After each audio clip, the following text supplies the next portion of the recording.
শ্রীকৃষ্ণের নন্দগ্রামের শৈশব ১ ধাপে গল্প ১ কৃষ্ণের গোপন আগমন।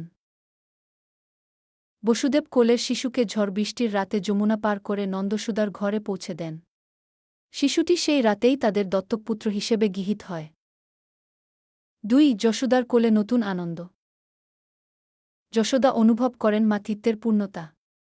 তিনি জানেন না, এই শিশু শুধু তার নয়, সারা জগতের। ৩ নামকরণ ও নবীন শৈশব। মুনি গর্গ আচার্য শিশুর নাম রাখেন কৃষ্ণ।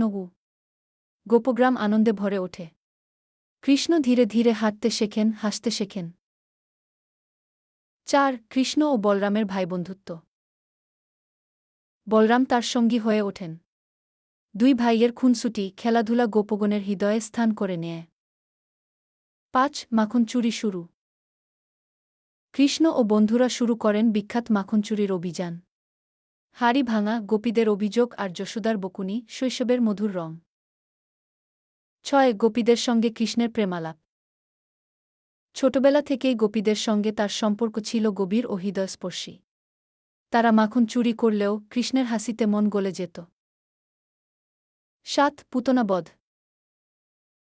পুতনা রাক্ষসী বিষাক্ত দুধ খাওয়াতে এলে কৃষ্ণ তার প্রাণশক্তি শুষে নেন। এই প্রথম গোপগ্রাম টের পায় শিশুটির অলৌকিক শক্তি। ৮ তৃণাভর্ত বধ।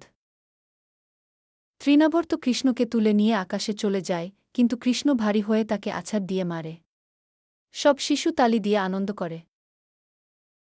৯ গাভী চড়ানো ও বাঁশি বাজানো। কৃষ্ণ গাভী চড়াতে শুরু করেন। গাছতলায় বসে বাঁশি বাজান, সেই সুরে মাতোয়ারা হয় গোপগণ, পশুপাখি, প্রকৃতি পর্যন্ত। আরও গল্প পেতে আমরা নবীন মাঝি এর সাথে থাকুন। নমস্কার।